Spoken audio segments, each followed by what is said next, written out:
Bonjour et bienvenue sur DigiSchool, je suis Camille, votre professeure d'espagnol et aujourd'hui nous allons étudier ensemble les emplois et valeurs de l'imparfait de l'indicatif en espagnol.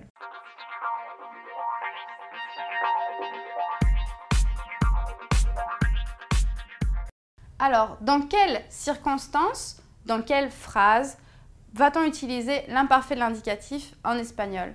C'est sensiblement dans les mêmes conditions que lorsqu'on va utiliser l'imparfait de l'indicatif en français. C'est-à-dire que l'imparfait espagnol s'utilise dans le cas d'une narration, dans le cas d'une description et dans le cas d'une habitude qu'on voudrait évoquer. Donc, 3 emplois principaux pour l'imparfait de l'indicatif en espagnol. Nous allons à présent voir des exemples un peu plus concrets. L'imparfait de narration, c'est le temps qu'on utilise pour raconter une histoire. C'est le temps qu'on utilise pour faire un récit dans notre vie personnelle, pour décrire une action longue, mais également pour raconter une histoire aux enfants. Par exemple, pensez qu'en français, vous dites « il était une fois » en utilisant l'imparfait. C'est exactement la même chose en espagnol. Et pour vous en montrer un exemple concret, voici les premières lignes du texte du Petit Chaperon Rouge. Vous allez voir que l'utilisation de l'imparfait est très logique ici.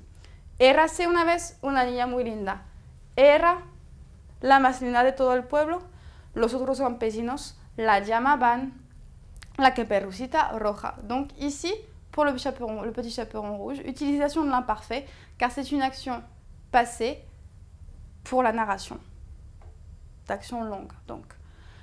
Le deuxième emploi de l'imparfait de l'indicatif en espagnol va être pour faire la description. Par exemple, si je décris la pièce qu'il y a autour de moi, le tableau, je vais utiliser plutôt le présent. Mais si je veux faire une description dans le passé, je vais utiliser l'imparfait. Donc si je veux décrire un paysage, décrire un personnage ou décrire une action, peu importe. C'est l'imparfait de l'indicatif qui entre en compte. Par exemple, si je veux dire « Era una casa grande », c'était une grande maison. Ou encore « El dueño tenía 4 perros ». Le propriétaire avait 4 chiens. Donc, dans la première phrase, c'est la description d'un paysage.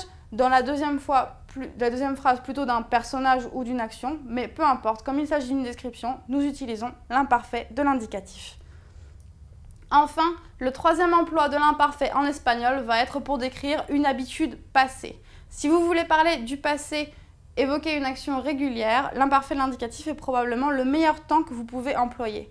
Par exemple, cuando era niña, quand j'étais petite fille, siempre hacíamos estos pasteles de chocolate.